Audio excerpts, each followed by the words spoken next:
जय हिंद। एडी ज्ञान हब में आप सभी का तहे दिल से हार्दिक अभिनंदन व स्वागत है। आज की ये सेशन में 1 जनवरी 2024 नहीं, 1 जनवरी 2025 नए साल की ढेर सारी शुभकामनाएं एडी ज्ञान हब में मैं अनिल सर आप सभी को बधाई व शुभकामनाएं देते हैं। लेकिन मेरा एक और चैनल को आप सभी जानते होंगे, प्यार और दुलार भी दे रहे हैं, जिसका नाम है पीसीएस पॉइंट पटना वाला बाय अनिल सर। लेकिन कुछ अवरोध उसमें हो जाने की वजह से मैं क्लास इस पर स्टार्ट कर रहा हूं और दे रहा हूं। उस पर भी क्लासेस बहुत जल्दी ही 10 दिन के अंदर आने वाला है उस पर। आज 1 जनवरी 2025 है और आप सभी को अवगत होगा कि 1 जनवरी 2025 संध्या के समय में यह क्लास जो है वीडियो बना रहे हैं और आप सभी के प्यार और दुलार जिस प्रकार से वहां मिला उस चैनल पर, इस चैनल पर भी मिलेगा, उम्मीद के साथ मैं कहता हूं। और आज के इस 1 जनवरी 2025 में जानने होंगे हम सभी राष्ट्रीय अंतर्राष्ट्रीय पहलुओं को बारीकी से अध्ययन करेंगे, एनालिसिस करेंगे कि सर 2025 में भारत में सबसे अमीर मुख्यमंत्री का जो नाम दर्ज किसने कर रखा है तथा सबसे गरीब मुख्यमंत्री के जो है नाम किसने दर्ज किया है। और हम देखेंगे सियासी हलचल जो देश दुनिया में चलती आ रही हैं। एक तरफ अपना बिहार तो दूसरी तरफ देखना होगा सर महाराष्ट्र। सिंजे जो आबे साहब हैं, सिंजे आबे कहते हैं, एक नाथ शिंदे जी हैं, उधर भी जो है कि बीजेपी से नाराज चल रहे हैं तो दूसरी तरफ नाराजगी नीतीश चाचा भी दिखाई दे रहे हैं। चलिए तो स्टार्ट करते हैं। पहला ही क्वेश्चन है, बहुत ललन टफ है। डन सर, एडीआर एक रिपोर्ट दर्ज करती है और बताती है कि भारत के सबसे अमीर मुख्यमंत्री के श्रेणी में कौन व्यक्ति आ चुके हैं। तो व्यक्ति का नाम क्या होगा, तो आइए हम एनालिसिस करते हैं अपने इस जो है कि क्वेश्चन का। सबसे पहले तो ये देखेंगे सर कि सबसे अमीर अगर देखा जाए तो कौन है, तो सीधी बात नो बकवास में हम आज एमसीक्यू फॉर्मूला लेकर डायरेक्टली आंसर बताने की चेष्टा कर रहे हैं। सर एक देश, एक स्टेट है जिसको हम एपी के नाम से जानते हैं, जो भारत के पहला जो क्या कहा जाता है, तो कहा जाता है सर भाषा के आधार पर यह गठित होने वाला स्टेट, जिसे हम आंध्र प्रदेश कहते हैं, एपी कहते हैं। और चंद्र बाबू नायडू साहब क्या हैं, और टीडीपी, इनके जो है पार्टी का नाम है टीडीपी, और यह सबसे अमीर मुख्यमंत्री के नाम में पहले स्थान पर आ चुके हैं। सर आप कहेंगे कि मुख्यमंत्री के नाम में सबसे पहले इनका आ रहा है, तो बताइए ना कि इनके पास रुपया पैसा कितना है। रुपया पैसा करोड़पति है भाई। कितना पैसा है इनके पास, तो इनके पास एडीआर कहती है कि 931 करोड़ रुपया है इनके पास। इनके पास 931 करोड़ रुपया है। ठीक है, अब बात किया जा रहा है कि सर ये पहले स्थान पर आ रहे हैं चंद्रबाबू नायडू, तो क्या कोई दूसरा भी ऐसा है जो कि सबसे अमीर मुख्यमंत्री है। सर हाँ, ए से और एपी से आंध्र प्रदेश, और कितना सटीकता के साथ याद करेंगे, एपी से अरुणाचल प्रदेश, दोनों राज्य के नाम एक ही से स्टार्ट होता है, एपी से, और दोनों राज्य के मुख्यमंत्री बोले तो सर पेमा खांडू जी। कहाँ के, अरुणाचल प्रदेश के। पेमा खांडू क्या है, तो ये भी सीएम हैं और ये जो है अरुणाचल प्रदेश के मुख्यमंत्री हैं, और दूसरे सबसे देखा जाए तो अमीर जो है कि मुख्यमंत्री है।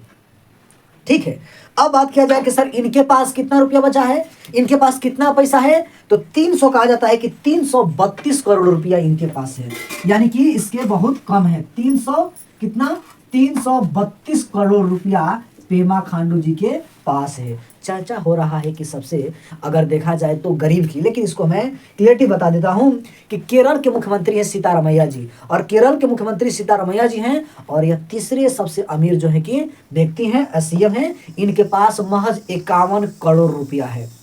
ठीक है, चौथे देखा जाए तो पूर्वोत्तर के राज्य नेफियो रियो, और नेफियो रियो जो मुख्यमंत्री हैं आप सब जानते होंगे, जो कि इनके पास 46 करोड़ रुपया है। और नेफियो रियो किस राज्य के मुख्यमंत्री हैं, नागा जाएंगे लेकिन लैंड लेकर आएंगे, तो नागालैंड के नेफियो जो है कि नेफियो रियो साहब हैं, वह नागालैंड के मुख्यमंत्री हैं, और ये जो है कि चौथे स्थान पर हैं। और 5वें स्थान पर यादव जी हैं। 5वें स्थान पर कौन है, यादव जी हैं, जिनका नाम सभी तो आप जानते होंगे, डॉक्टर मोहन यादव। हाँ सर, डॉक्टर मोहन यादव की नाम जैसे आती है हमें याद आ जाता है कि सर यह मध्य प्रदेश के मुख्यमंत्री हैं, भारतीय जनता पार्टी के से ये मुख्यमंत्री बने हैं और महज इनके पास 46 करोड़ रुपया है, यानी कि टॉप 5 में ये हैं।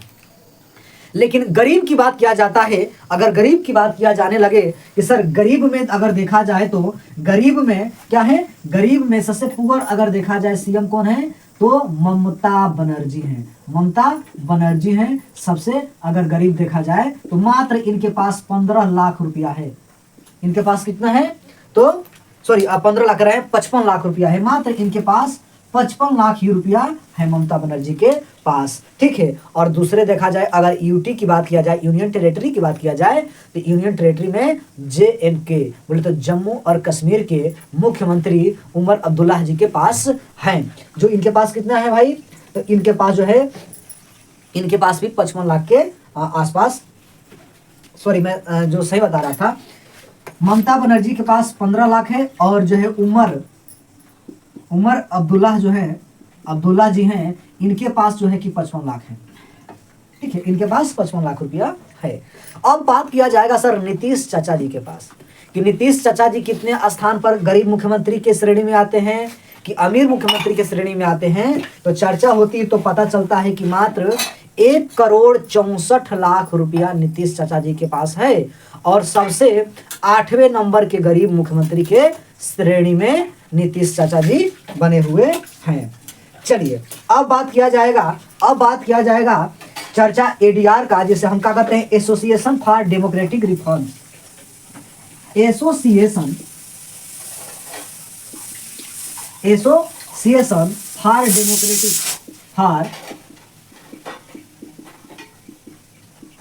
For democratic reforms video recording करते समय पड़ोसी जो है कि इस स्टूडियो के बगल के पड़ोसी जो है कुछ अपने गतिविधियों पर जो है कि खाना बना रहे हैं, उसकी सीटी आ रही है, उसके लिए हमें खेद है। बातें करते हैं कि सर नेटवर्क, तो ये हमने कहा कि sir association for democratic reforms जो है ये बात क्या करती है सर, ये राजनीतिक गतिविधियों पर, ये राजनीतिक पार्टियों की जो ये जो है कि स्थिति पैदा करती हैं, इनके देखकर सुधारों में कार्य करने का श्रेय दिया जाता है। अब बात करते हैं नेटवर्क रेडिनेंस इंडेक्स में भारत का रैंक कितना बना हुआ है। भारत का रैंक कितना बना हुआ है, तो हम सोचते हैं कि एक एक करके हम लोग इसका क्या करेंगे, एक एक करके हम लोग इसको पढ़ते जाएंगे और मिटाते चलेंगे ताकि यहाँ पे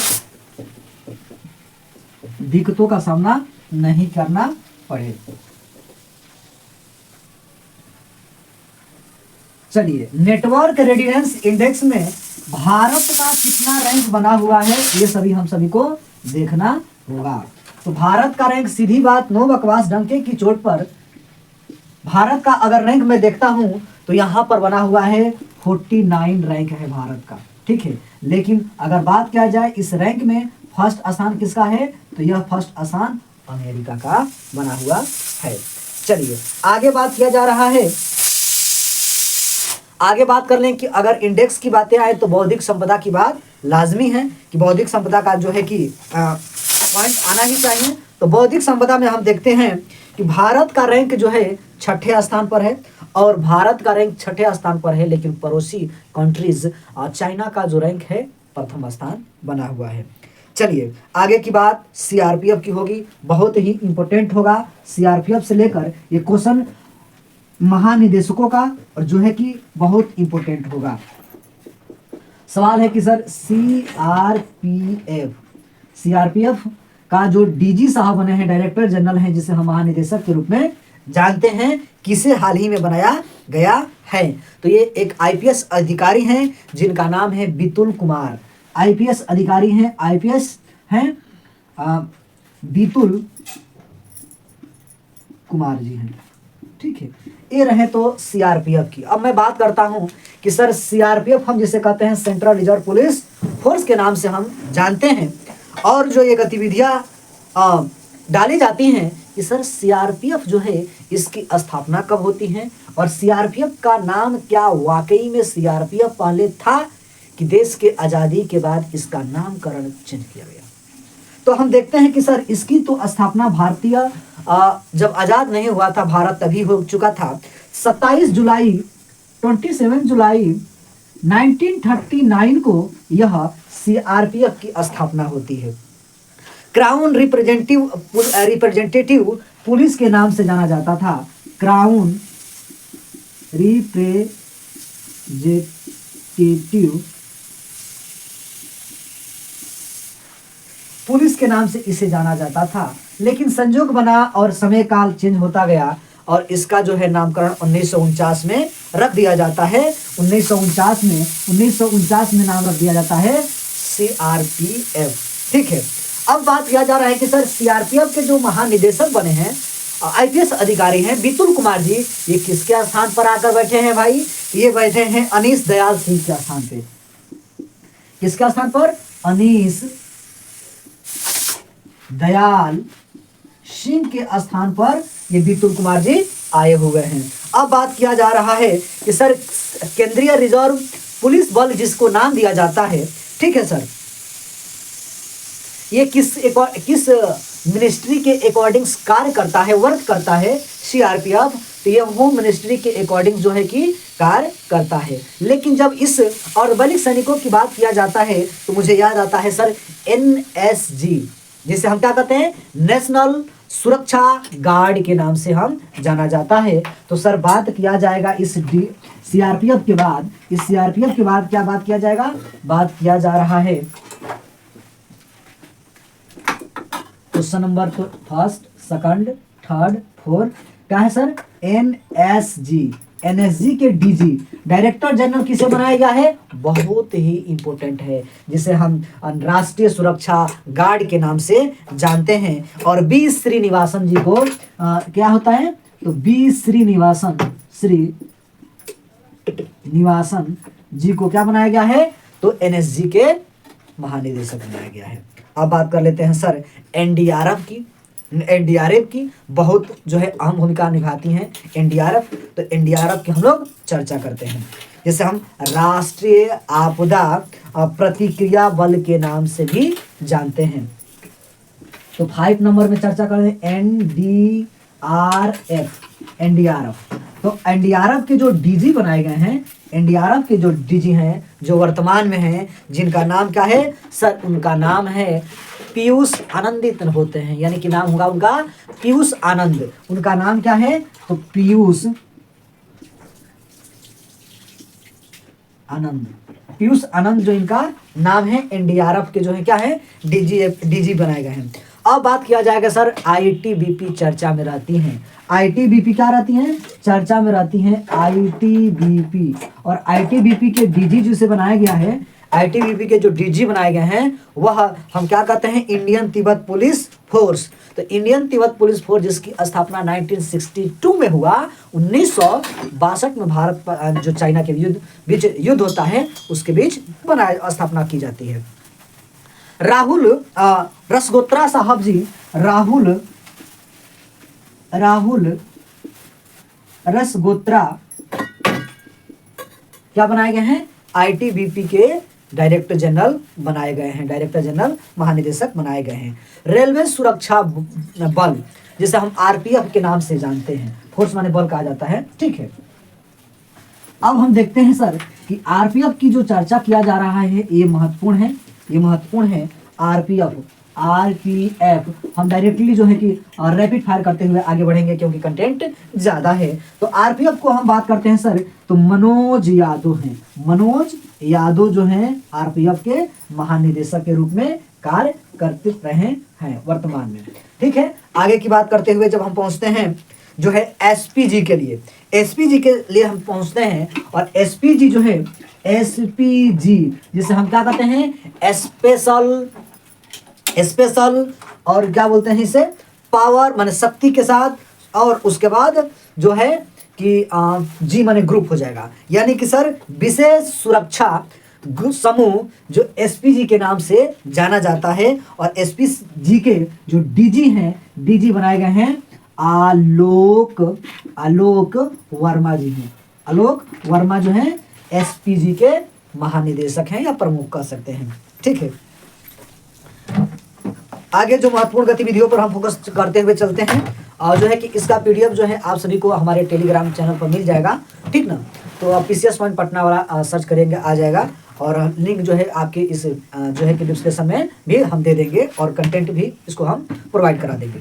चलिए आगे की गतिविधियां पर फोकस डालते हैं। तो सवाल बनता है कि सर प्रो कबड्डी लीग, और प्रो कबड्डी लीग में हम लोग फोकस बना कर रखते हैं और देखते हैं 8 नंबर जो क्वेश्चन है, 8 नंबर जो क्वेश्चन है इसका आंसर क्या होगा।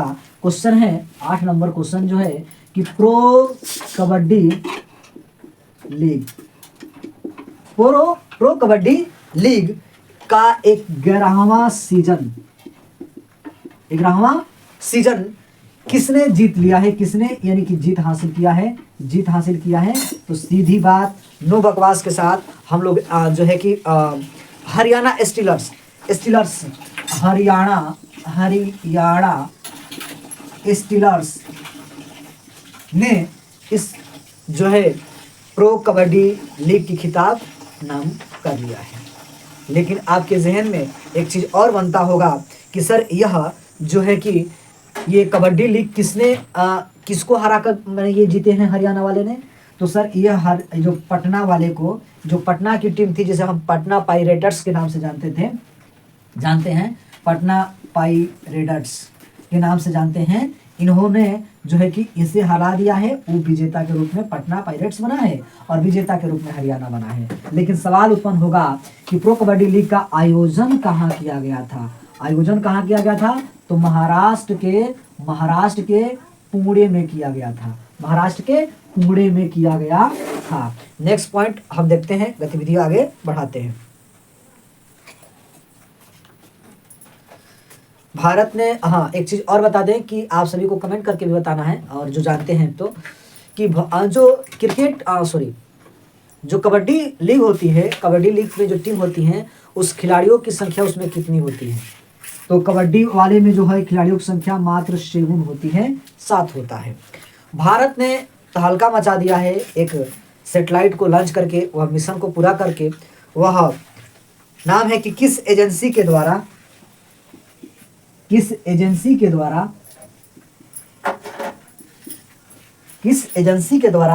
अंतरिक्ष डॉकिंग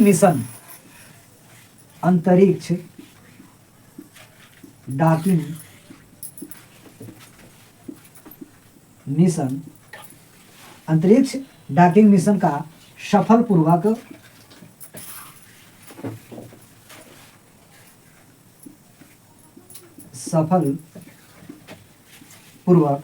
जो है कि प्रक्षेपण किया गया है और किस, अगर पूछ देगा कि किस रॉकेट के द्वारा, तो ये भी हमारा इंपॉर्टेंट हो जाता है। लेकिन जो ये डॉकिंग मिशन का आशय क्या होता है और किसने लॉन्च किया है, तो इसरो ने लॉन्च किया है। आप सभी जानते होंगे इंडियन स्पेस रिसर्च ऑर्गेनाइजेशन बोले तो सर 15 अगस्त आप जानते होंगे 1969 में यह इसकी स्थापना होती है और डॉक्टर शमीर कामत जी इसके प्रमुख हैं। लेकिन बात किया जाएगा कि यह सतीश धवन अंतरिक्ष यान यानी सतीश धवन अंतरिक्ष केंद्र श्रीहरिकोटा आंध्र प्रदेश से इसकी लॉन्चिंग होती है। सतीश धवन श्रीहरिकोटा केंद्र से जो है कि आंध्र प्रदेश से इसकी लॉन्चिंग होती है। ठीक है, बात किया जाता है, प्रक्षेपण किया जाता है और सवाल बनता भी है कि सर यह जब लॉन्च किया गया है यह किस रॉकेट के द्वारा लॉन्च किया गया है। तो उसका नाम है सर PSLV C60 जो है रॉकेट के माध्यम से इसे जो है कि लॉन्च किया गया। अब बात बनती है सर कि इसका अगर देखा जाए डॉकिंग मिशन, जिसे हम किस और नाम से जानते हैं, तो इसको एस्पेंडिस मिशन के भी नाम से जानते हैं। इसका कार्य क्या होता है, तो एक ही प्रक्षेपण से के दौरान हम क्या करते हैं कि एक ही साथ दो सैटेलाइट को जो है कि जोड़ने का कार्य करना किया जाता है। और ऐसा अगर यह सफलतापूर्वक प्रक्षेपण तो कर दिया गया है, अगर सफलतापूर्वक इसको ये अपना मिशन में सफल हो जाता है तो ऐसा करने वाला भारत चौथा देश बन जाएगा। इसका मतलब कि 3 गो देश बन चुके हैं। हाँ सर, 3 गो देश बन चुके हैं। पहले स्थान पर अमेरिका, दूसरे स्थान पर जो है कि चाइना, और तीसरे स्थान पर जो है कि रसिया। ये 3 जो ऐसे देश हैं, महाशक्तियां हैं, जो ये मिशन को जो है कि पूरा कर चुके हैं। ठीक है, सवाल बहुत इंपॉर्टेंट है कि देश के पहले समुद्री ग्लास ब्रिज का उद्घाटन कहाँ किया गया है। ये क्वेश्चन नंबर जो है 10 है और बहुत अपने आप में जो है कि इंपॉर्टेंट है।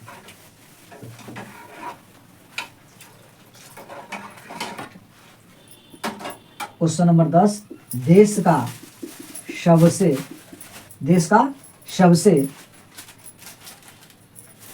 के सबसे पहले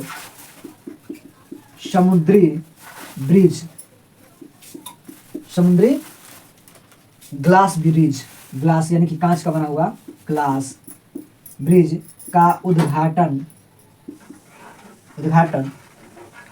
जो है कहाँ किया गया है। और यह कहाँ किया गया है भाई, तो ये बहुत सुखद समाचार है, बहुत जो है सुखमय समाचार है कि सर समुद्री ग्लास ब्रिज का जो उद्घाटन किया गया है, यह किया गया है सर TN बोले तो तमिलनाडु के कन्याकुमारी में। कहाँ? कन्याकुमारी में इसका उद्घाटन किया गया है।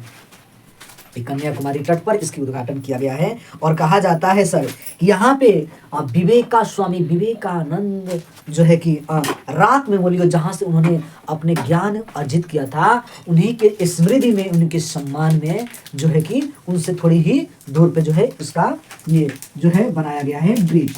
अब बात किया जा रहा है कि 77 मीटर इसकी लंबाई है, 77 मीटर इसकी लंबाई है। एंड अगर देखा जाए तो